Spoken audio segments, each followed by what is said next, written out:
我知道刘明一家的所作所为让你很愤怒，但你不要因此而改变自己。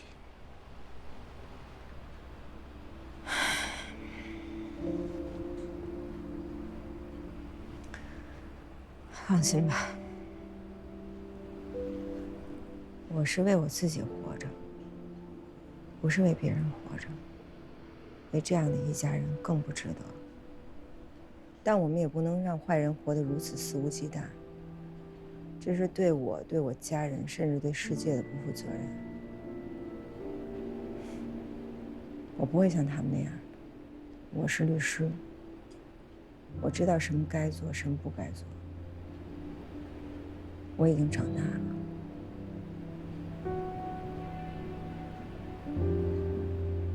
我回京、北京上诉，我还要报案，再也不会放过这帮坏蛋。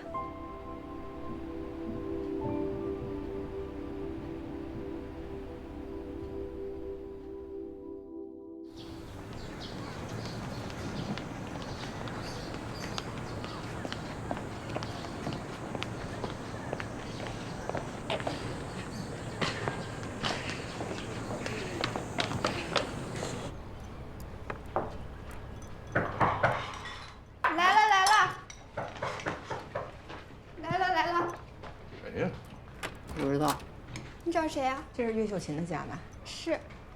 哎，叔叔阿姨，有人找。谁呀？谁呀？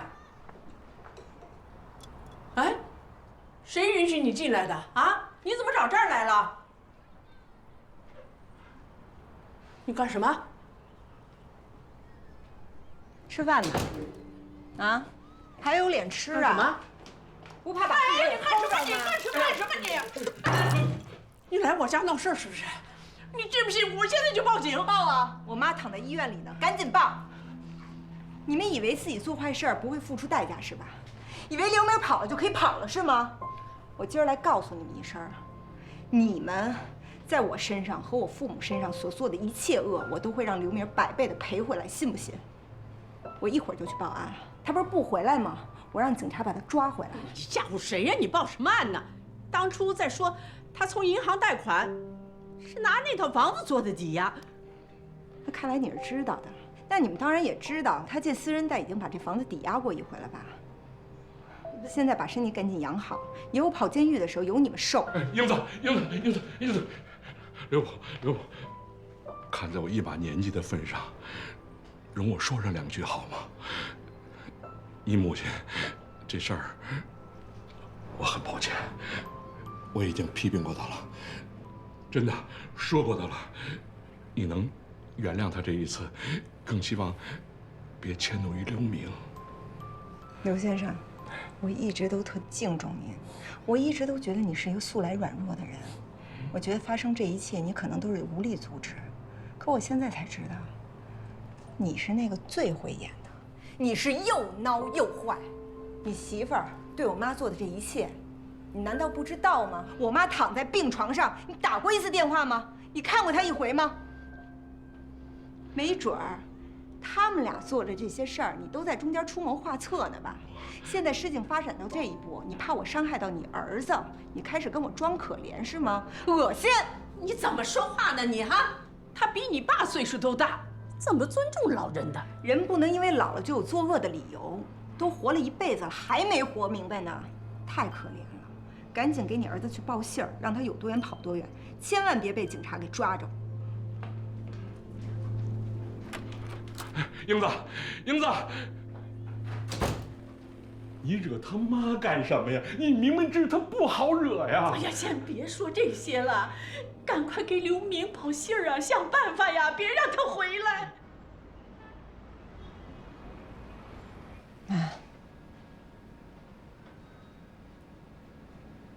你一定要好好活着，看坏人如何付出代价。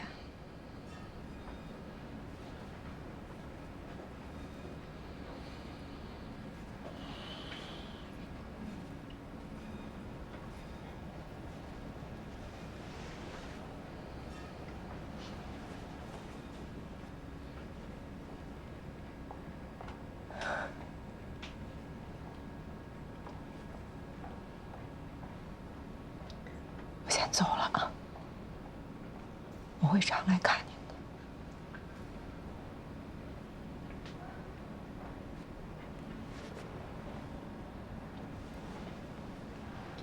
爸，我先走了。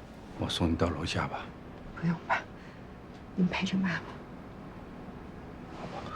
开车小心点儿。走了。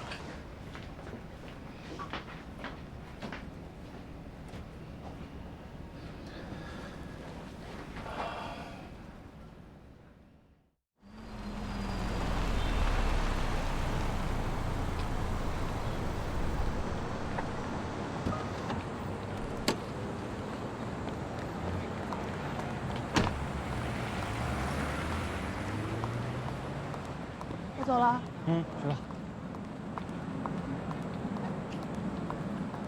英子，哎呦，夏叔，哎，你男朋友小张是吧？啊哎，你好啊，哎，你男朋友够孝顺的哈。英子，事情我听说了，有没有什么我能帮得上忙的？不用，夏叔，你爸不管山东那片儿，山东我爸也熟，我能帮得上忙。夏叔你就管好自己就行了。哎，你听谁说的呀？你不说要上诉吗？计划跟方律师说了，方律师在会议上说的。你是不知道那老汉，他都快高兴死了。他那样的人，你还想让他成为什么样？这人活世上最重要2件事，一就是让自己活得高兴，2就是让那些恨你的人不那么高兴。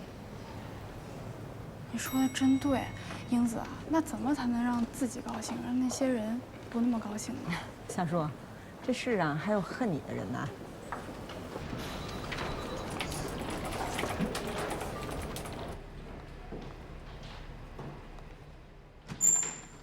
早，回来啦。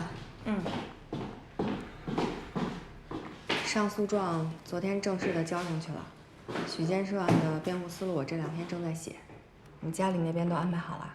好了，报案吗？回头就去吧。这是我给你整理的报案线索和证据目录，你看看。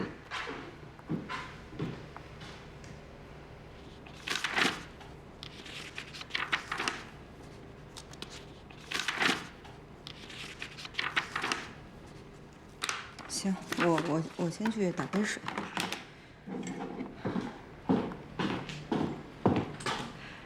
秋华，我原来说不报案，是想把温丽一起抓住。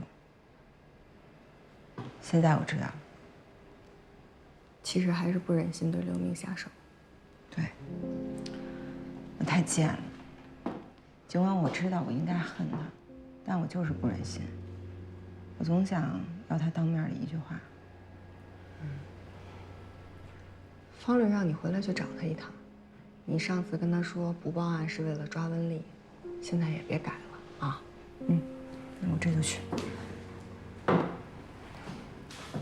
不是你就不能多说我几句？我可不敢，你就得让生活教训你才能活明白。哎，那他突然说我怎么又报案了？那我怎么说啊？你看着说吧。真服了你了。走了。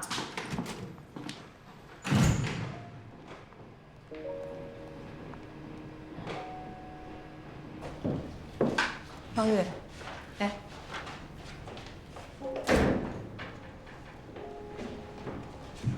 坐。我亲的病怎么样了？不太好。医生说他可能就醒不过来了。都安排好了吗？安排好了，不会影响工作。怎么突然又决定上诉了？我不能让坏人就这么轻易的得逞。既然上诉，就要想办法得到不一样的结果。你要不报案，把这笔贷款的合法合规性打掉的话，上诉也不可能有别的结果。我会报案。好，方律，您说的对，那个贷款虽然有瑕疵，但是想让法院判定无效几乎没可能。我只是在拖时间。所以，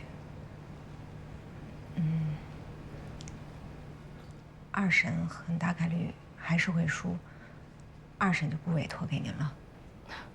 怎么，怕我输不起啊？不是，离婚的官司您不是还在代理着呢吗？离婚的时候您再帮我吧。那不行，二审我继续。谢谢方律，那我一会儿去拟一个二审的。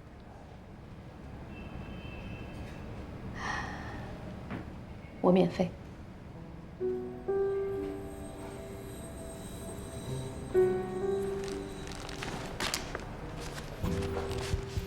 这些都是吧？都是。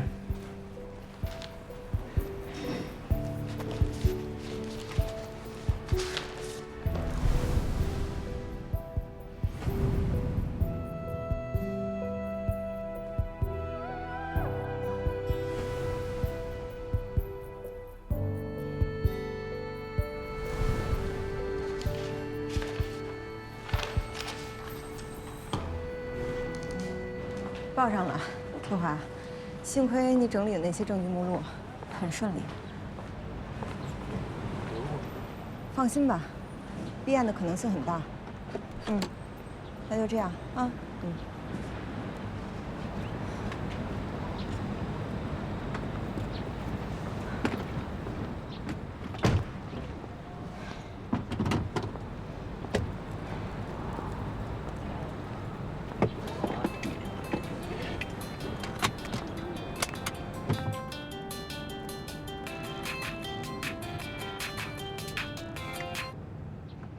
陈无良，什么事儿啊？博正义啊，我就想问你一句，为什么在最后1分钟你突然上诉了呀？还没输够啊？没有，还有事儿吗？哼，行吧，那你等着我再赢你一回啊！看好你啊，小伙子。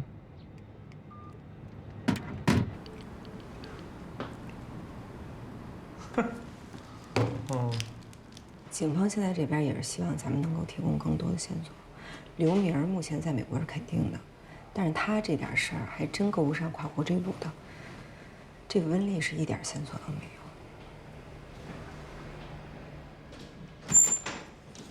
有。英子，找有事儿。哦，你那个美国的同学是不是还没找到温丽的消息啊？他只说看到刘明一个人在那边活动，人不人鬼不鬼的，没发现有女人在他身边。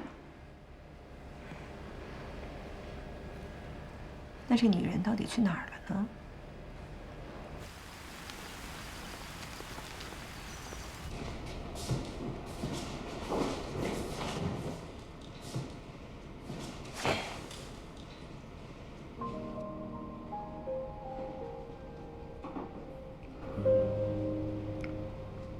英子，谢谢你又来看我。其实你没必要来。我这个人落到这一步，现在就是一具行尸走肉了。孙大哥，我听管教人员说，您曾经试图自杀。您真的没有必要为这样的人想不开。为了这种人，真的不值得。这还剩下1年半了，只要您好好表现，没准1年就出来了。1年过后，又是一条好汉。好汉。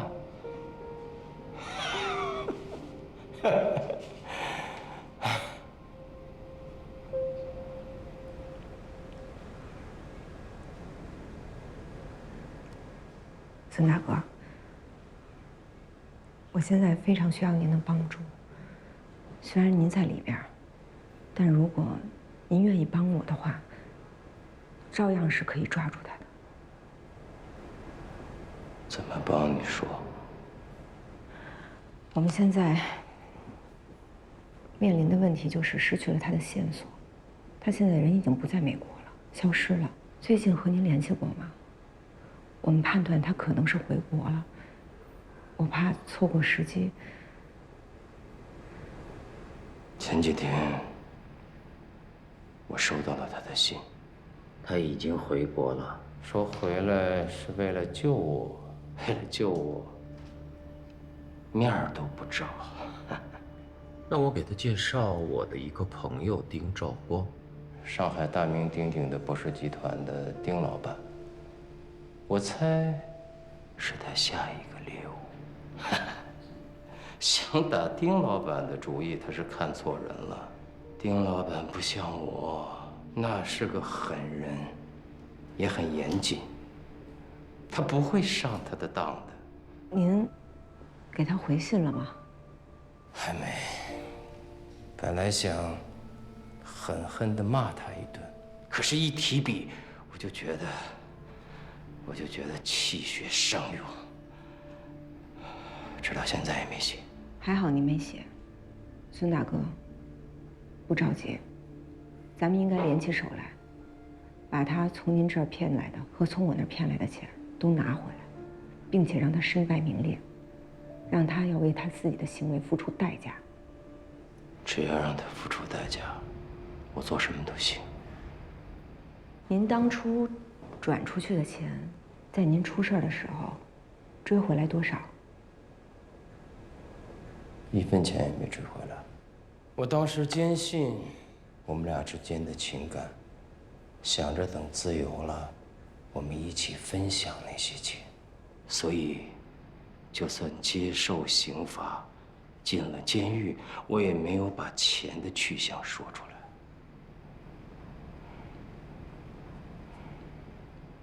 您出事儿以后，萧炎姐有来看过你吗？没有。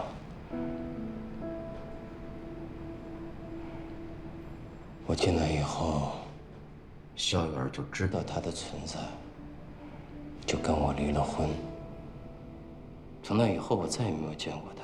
我想现在，他恨死我了。如果想要惩罚温丽，那这件事儿就少不了萧炎姐的帮助。您可以给萧炎姐写封信吧，委托我交给她，让我来跟她谈谈，求得萧炎姐对您的原谅和对我的帮助。他也是先生的学生，应该不会拒绝你。好，我写。那关于给温丽回信的事儿，您等我的消息，只要时机成熟了，你就可以给她写信了。您要在信上明确地写出，您一定会把丁先生介绍给他。你想怎么做？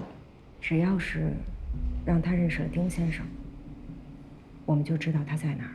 只要知道他在哪儿，放心，我这次绝对不会再让他跑掉。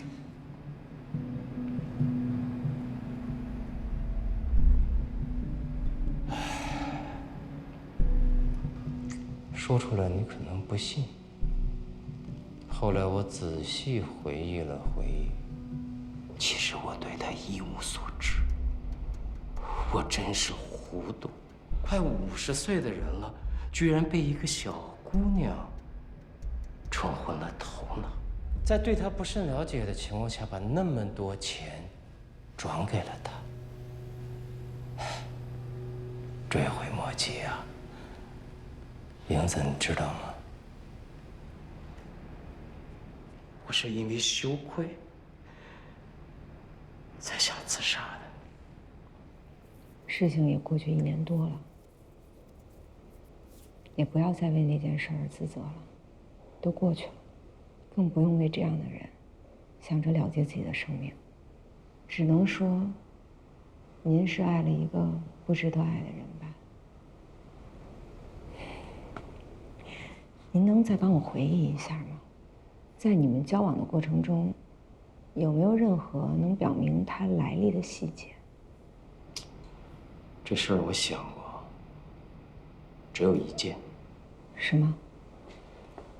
有一次，我们俩在酒店里约会，哎，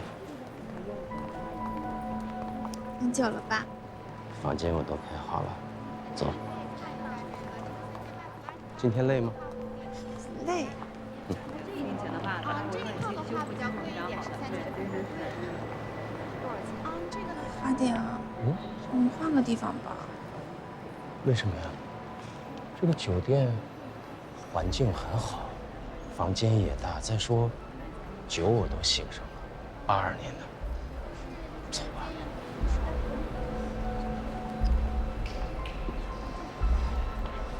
哎，您好，了解一下产品，谢谢。我们还是换个地方吧。哎呀，我不是特别喜欢这儿，而且我现在有点不舒服。是不是换别的？对呀，我感觉特别像。刚刚我在打招呼，那他为什么不跟我打招呼啊？不知道啊。他没有说，我也没有再问，但我有一种强烈的预感，他跟那家化妆品公司有关系。那几个人，他很有可能认识。那个化妆品公司那个品牌的名字你还记得吗？不记得了，男人对化妆品不在意的。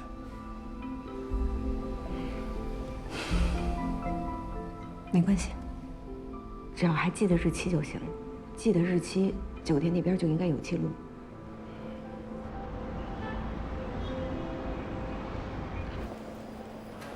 5月14号是吧？对，5月14号。在我们这儿办活动的是可奈尔化妆品有限公司。您稍等啊。您帮我看一下是这3个字吗？对，没错。好，谢谢您啊。没事没事。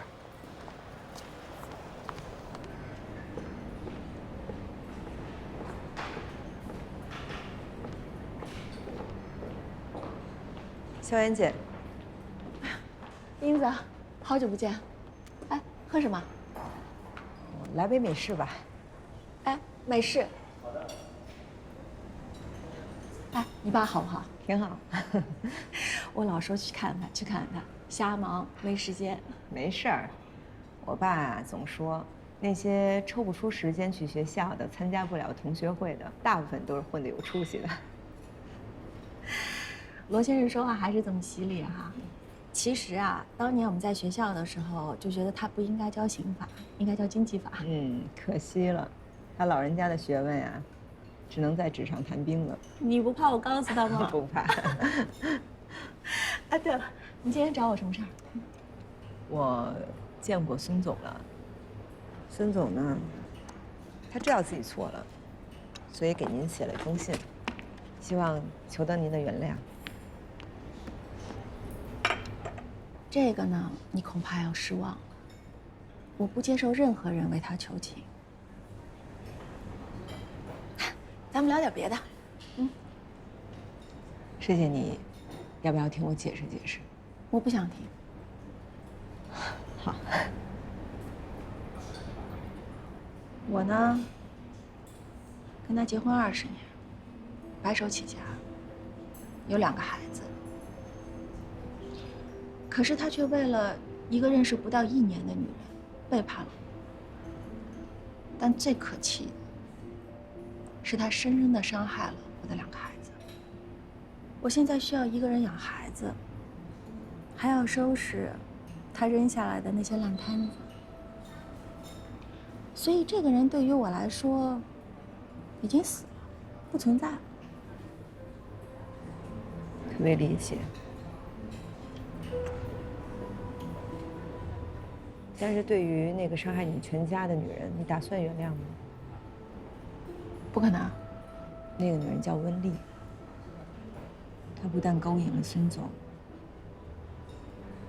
她还勾引了我的丈夫。不光孙总为她转移了财产，我的丈夫也做了同样的事，并且跟她跑到了国外。我们2个都是受害者。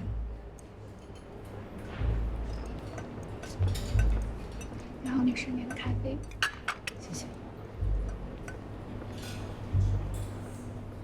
男人都一样，我们为他们付出了全部，可是他们却为了那样一个女人背叛我们。可我不甘心。我一定要把他揪出来，让他受到应有的惩罚。你愿意帮我吗？怎么帮？孙总背着您非法转移了很多财产去国外，但是那段时间你们的夫妻关系是存续期间，所以你有资格追讨。如果你愿意去监狱见一回孙总，他愿意告诉你钱的去向和渠道。不过，最后愿不愿意追回就看你。那你呢？等你见完孙总，如果相信我的话，我希望你把孙总告诉你的全部信息都告诉我，我去想办法对付那个女的。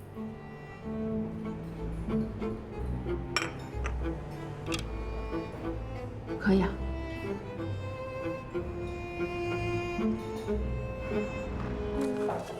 哎，韩律师，王丽，你知不知道，这俩女的想出名想疯了。谁呀？罗英子啊？除了他俩还能有谁啊？那，这是他俩起草的2审辩护意见，得亏我是刑辩部主任，不得已交到我手里，我才发现的。光顾着沽名钓誉了，不管当事人死活。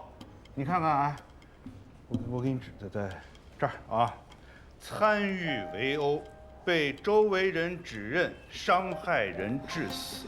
他俩居然做无罪辩护，辩护不成，当事人不就判无期了吗？啊，光顾着自己出名，当事人的利益放哪儿了？这种事情你一定得严肃处理，要不然这事儿。不，那个，那你跟他们谈啊，别让他俩误会我是打击报复。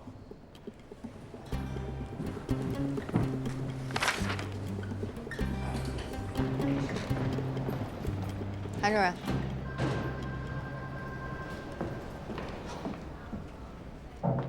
来坐。哦，怎么一个人？罗英子呢？哦，他有事儿出去了。秋华，你们的辩护词我看了。啊。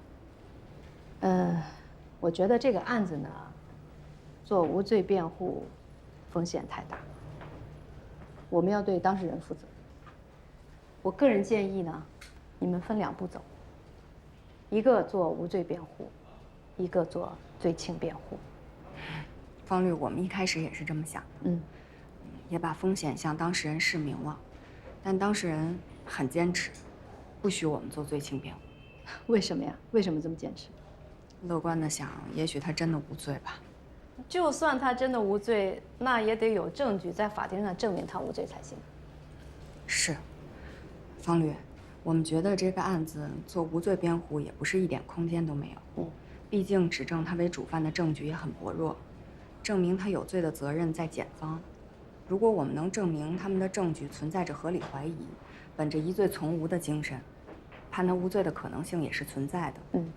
退一步说，就算我们没有提出罪轻辩护，但只要法庭觉得我们提出的合理性怀疑有道理，减轻他的刑期也是很有可能的。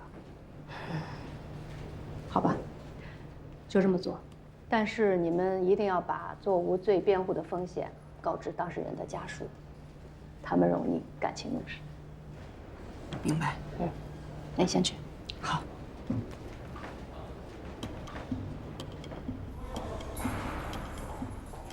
无罪辩护的风险我们已经向您示明了，您还是要坚持，是吧？是，我警告你们，如果你们违背我的意志做其他辩护，我会告你。好，那许先生，我们起草了一份确认书，您对我们的辩护意见完全知情，并且坚持无罪辩护。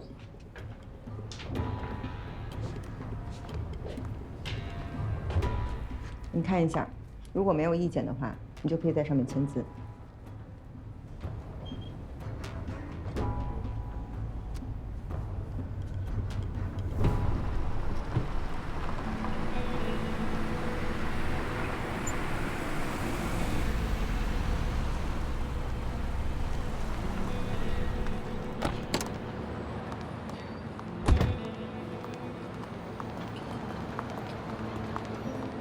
罗律师、邱律师，马女士您好，您怎么？有什么事儿吗？我这等了你们半天了。不是你们那韩律师什么情况啊？您见过韩律师了？他叫我来的呀，然后跟我说你们2个年轻没有经验，对我们家的案子也不上心，说我这存在什么风险。他这意思不就是让我把案子交给他吗？而且跟我说我们家建设这个案子标底就是70到80万。不是你们这律所到底是不是有什么潜规则呀？罗律师，这你得跟我明说，要不我这心里都不踏实。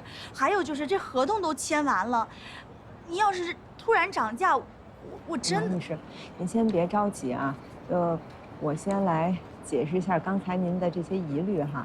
是这样，就是任何人接像许建设这样的案子，其实它都存在着一定的风险。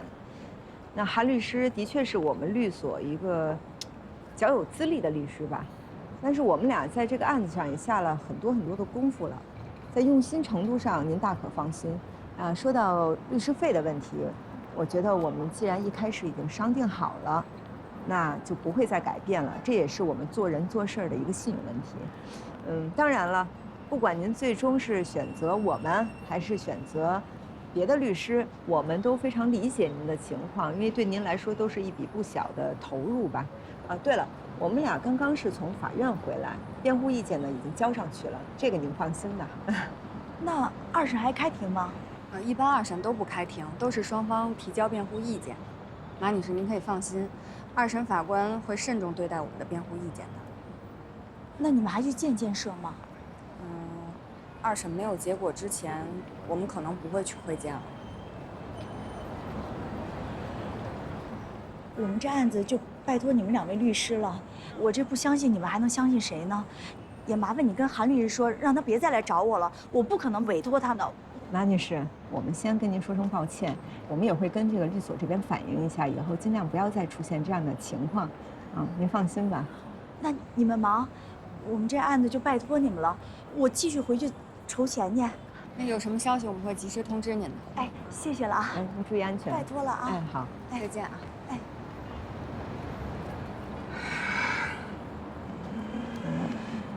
冷静冷静，碰到这样的当事人这么信任咱们律师，还是挺幸运的。不是，这个姓韩的，亡咱们俩之心不死。他这样也不是1次2次了，你对他……我告诉你，现在有股恶气就在我的胸口，所以说别让我看见他，我看见他把烫头拧下来。完了，算了算了，不行，韩主任。回来了。许建设的辩护意见已经交到2审法庭了。人想馒头吃什么？好吃吗？韩主任几个意思？没什么意思，随便一说。不行，你今天把话给我说清楚了。我们俩尽心尽力的在为当事人做辩护，人血馒头几个意思啊？你不就是想撬我们的案子没撬动吗？一把岁数了，老跟年轻人抢饭吃，你不害臊啊？何英子，你什么意思？我什么意思你最清楚。我告诉你，韩主任，别以为自己是刑辩部主任，如果再让我知道你在我当事人面前说我们的坏话，别怪我到律协去投诉你去，听见了吗？走，秋华。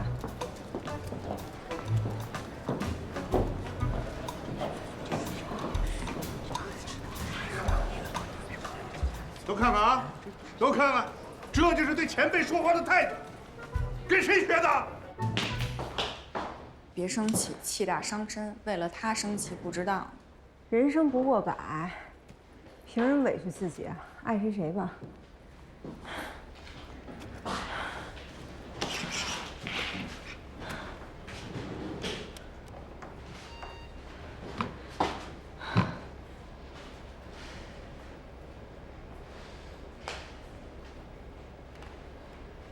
秋华，这2审不开庭。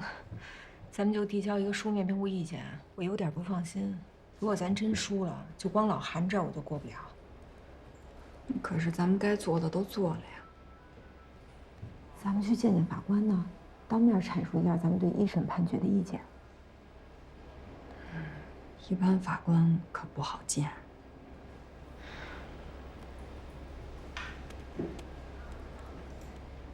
去见见吧，光这么坐着。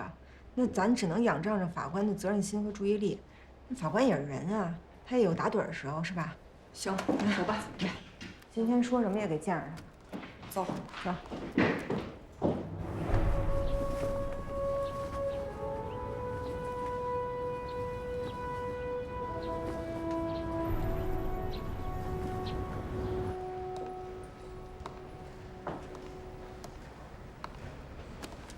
去看看。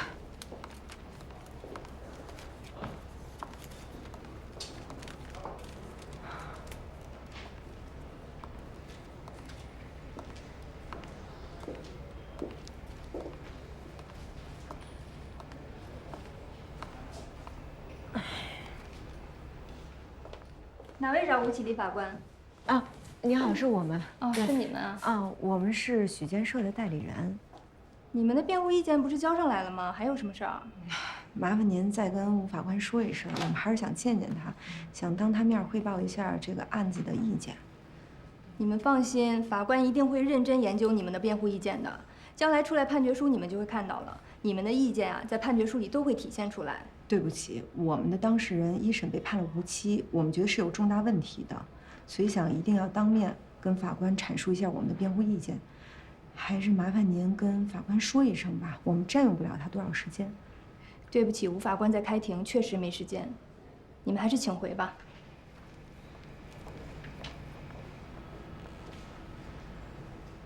我不想走，觉得看文字和当面听到是不一样的，咱还是等等吧。好。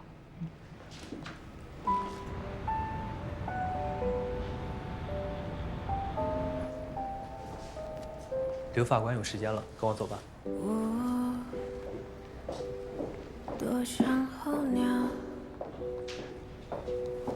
满世界环绕，却从来无处落脚。梦越来越远，渐渐地变成。你好，你们是在等王法官吗？跟我走。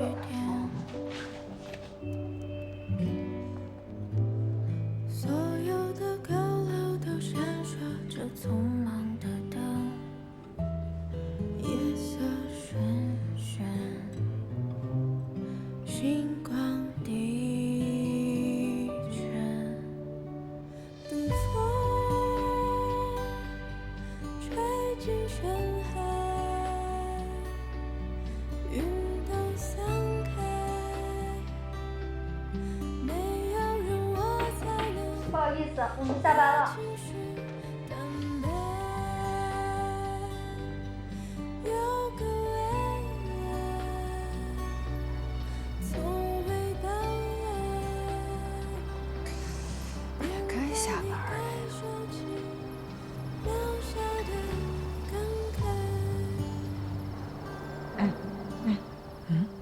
那个是不是那个书记员啊？好像是。您好。这都5、6个小时了，你们还在这里等？哎，对，同志，这是我们第一次办这么大的案子，事关一个人的自由和罪责，我们就想着无论如何都想见法官一面，当面阐述我们的辩护意见。吴法官刚从一个案子上下来，你们等一下。有门儿。行，别高兴得太早。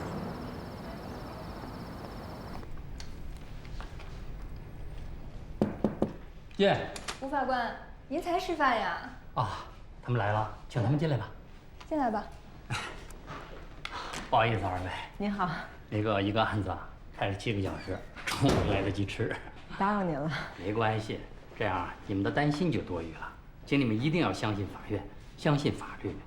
你们的辩护意见，我们会慎重对待的。吴法官，对不起啊，我们不是不相信法院和法律，而是这个案子对我们来说真的太重要了。我们俩都是刚执业的律师，这个案子在一审的时候被判了无期，而现在当事人只接受无罪辩护，所以我们就想说，一定要当着您的面陈述一下我们的辩护要点，不然我们良心上会不安的。哦，这样，那二位请坐，然后坐下说。小徐啊，您做个记录。好。那个你们的辩护意见在这儿，你们坐下慢慢说，我听着。吴法官，我们认为一审关于我们的委托人许建设为主犯，认定被害人是受许建设殴打致死的事实是缺乏完整证据支持，并且存在合理怀疑的。案发现场只有许建设和另一名被告人张玉林在场，证实被害人是被许建设殴打致死的直接证据也只有张玉林的证言。作为同案嫌疑人，其口供的证据能力是受限的，而除该供述外，没有其他的直接证据能够证明一审认定的事实。该案证据链并未闭合。好了，你们的意见我都知道了，回去吧。要相信法律，相信我们一定会依法认真履行法定职责的。吴法官，按策略上来说，我们应该为我们的当事人做罪轻辩护。尽管他坚持说当日只是去劝架的，但是在那样的黑夜里，很难认定他就没有参与斗殴。我们也一再向他建议做罪轻辩护，可他坚持要做无罪。我们一直在讨论，他这样甘愿冒风险、坚持自己无罪的原因是什么？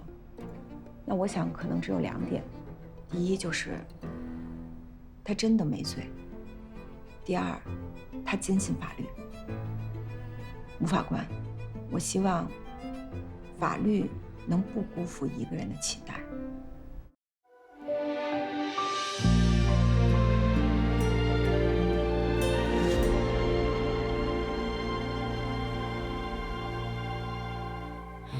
记忆里许多事情用过去，过去，我们多有默契。失去的所有人里，最怀念自己。不痛不惧，用沉默来代替错过的我，没多说一句。曾经我用尽力气，所以不可惜。天生会乐观的人群，总在夜深人静自语，永远相信明天的和结局是我的超能力。为一个解翻山越岭，走很远才惊觉已过去。雨过天晴，怎么算公平？歇斯底里的事，离开不必非要证据。